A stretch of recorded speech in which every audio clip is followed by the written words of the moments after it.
Our coverage of last night's debate continues, and we have third-party candidates in the House here at Rising. Chase Oliver, the Libertarian Party presidential candidate, is in the studio. Thank you so much for joining us today. Thanks for having me today. I imagine a lot of Americans are wanting to hear from candidates outside of the two-party system after last night. We certainly think so. Give us your reaction to what you saw on the debate stage last night. Well, I think what we saw was, Donald Trump doing his standard Donald Trump thing, and then Joe Biden being very underwhelming. I think the lowered expectations. I honestly went into this debate saying I think Republicans are making a mistake by lowering the expectations so much that as long as Biden doesn't trip over his own feet, he'll be seen as successful. He did not clear that bar. He went way under even the expectations Republicans were throwing at him.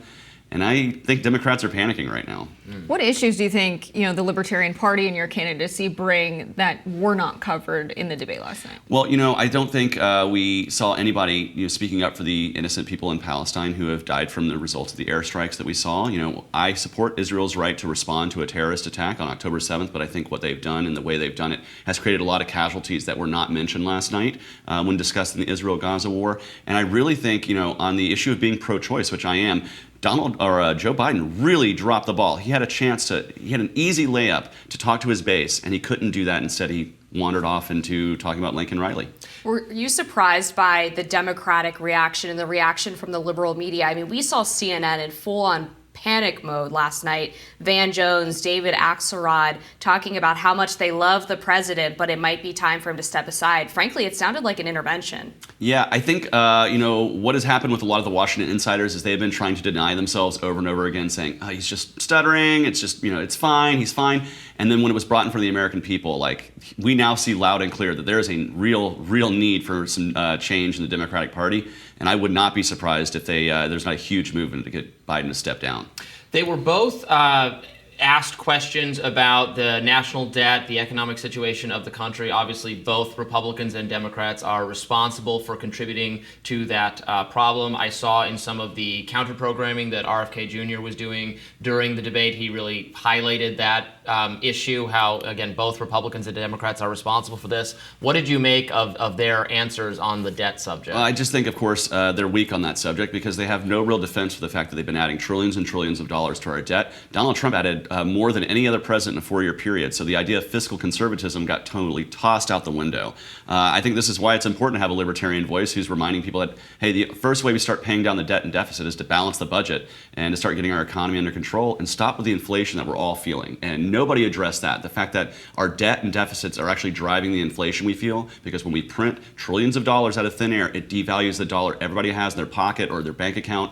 And that's affecting American families right here, right now, and they're feeling the crunch. What is the case you make to voters coming out of last night, which I think some people expected Joe Biden to perform the way he did. Some people maybe expected Trump to perform the way he did. But I still think it shocked the nation to see their mental state, Biden's mental state, and to see Trump sort of speaking in hyperbole, but very seriously. What do you tell voters about the potential future of a multi-party system and its possibility now? Well, I think voters right now got to see loud and clear as to why the two-party system is broken, why we continue to get lesser and lesser candidates because of the way the system is set up. And right now, voters are really dissatisfied. And I wouldn't be surprised if we have the most number of independent votes outside of the two-party system in this election in the last 20 years. This is a huge sea change. It's a great chance for libertarians and others to really put their name out there. And I'm looking forward to reaching out to voters and saying, I was jokingly saying, I'm under 70, I speak in complete sentences, I'm not a convicted felon, I'm your man. But a lot of people are like, wow, that is a bar we need to clear, and neither of the candidates on stage last night were doing that. What did you make of the two candidates' attitudes toward foreign policy? Trump, of course, has been one of the least interventionist Republicans in modern history. He's moved the party away from its very neoconservative bent.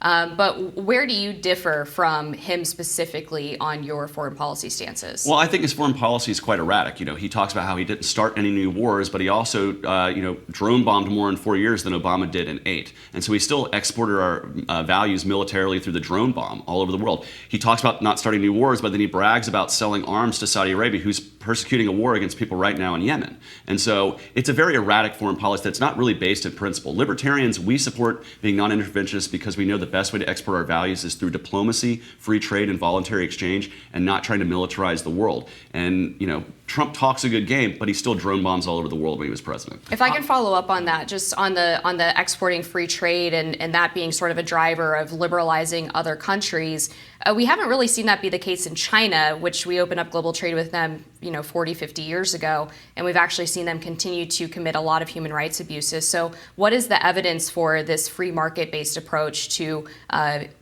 promoting peace around the world? Well, I think if we continue to press for free trade and we tear down these tariff barriers and continue talking free trade with China, we're going to see them continue to try to pump up and manipulate their currency until eventually that bubble bursts. And once it does, you're going to see the people of China wanting market liberalization and wanting better practices from their government and tearing down kind of the centralized authority that is in China. I think that's a far better way to attack China economically than to try to put up trade barriers that actually affect the consumers here in the United States. China does not pay the tariffs that Donald Trump instilled or that Joe Biden has now doubled and tripled down on. We pay those things. And so if we want to compete against China, we do it in a fair, open market. We let them try to pump themselves up, and eventually their bubble bursts. On Ukraine, Trump promised that if he is reelected, between the election and him taking office, he will put an end to that conflict. He really did hit Biden on giving rhetorical support to Ukraine defending themselves, to the last man, this really existential conflict with Russia. Biden, in the debate, repeatedly said, Putin's going to conquer all of Europe if we don't,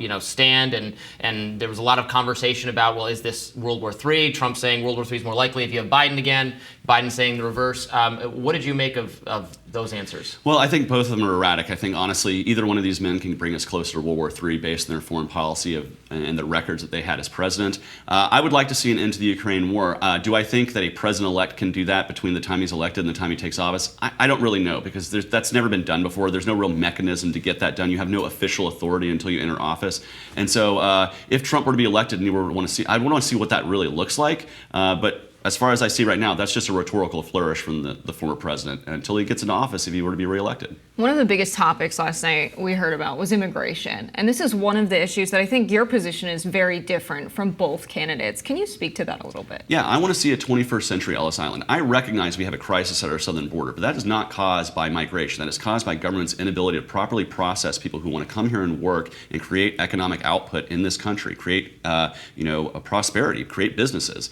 That is what I want to see. And so the way we do that is we streamline the process. Come through a port of entry, declare who you are, get vetted, come in and come to work. Because when we vet the 99.9% of the peaceful people who want to come here and work, we can put our law enforcement eyes on those who are human trafficking for the purposes of labor or sexual exploitation, people who are creating coercive and fraud by putting fentanyl into Xanax pills and trying to sell them north of the border. Those are the crimes we want to punish instead of people who just want to peacefully come here to work. And we have to simplify the process. It's too complicated, it's too costly, takes too much time, and now we're seeing the effects of that on our southern border. There are limits to a just process them all policy, though. We've seen that the killers of Jacqueline Nungery in Texas, for example, were both individuals who were stopped by Border Patrol at the southern border, received alternatives to detention, ankle bracelets, and then went on to rape and murder this girl under a bridge. So for whatever reason, they weren't stopped through the processing system. I mean, do you have an idea of how processing needs to change in order to make sure individuals like that aren't coming in? Because clearly that's not the only solution to making sure that we're not importing criminals. Well, yeah, I recognize that no vetting process will be 100% foolproof to keep bad people out of the country. There's just no way. If that is your threshold, then we should just have no immigration at all, period, because there will always be bad people in the world.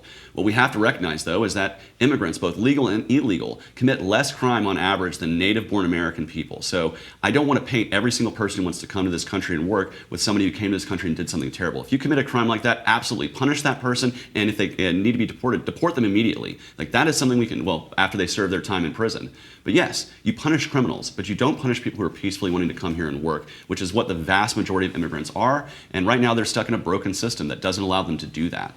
Another key exchange very early on in the debate was on COVID.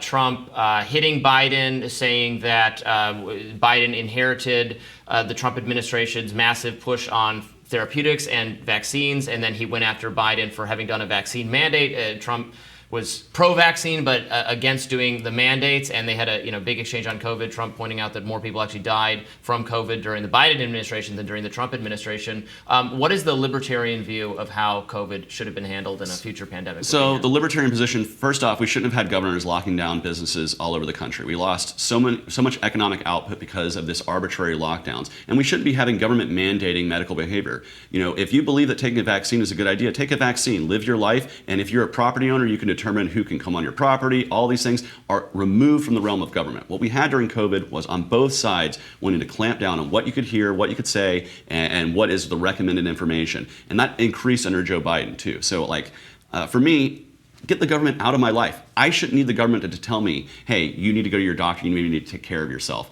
That's something that's between me, my doctor, my own conscience. I don't need a government bureaucrat and central planners to be doing that, and I don't need them to be spending trillions of dollars of taxpayer money that could have just been better allocated otherwise. On this exact topic, abortion was another one of the big issues they discussed. We had Donald Trump say some pretty extreme things, that the Democrats want abortions late term, 9 months, and after birth. Of course, Joe Biden corrected the record. His answer was filled with gaffes, but he pointed out that potentially, if there was a 6-week ban or some kind of ban passed through Congress, he would veto it, but believes Trump would sign it.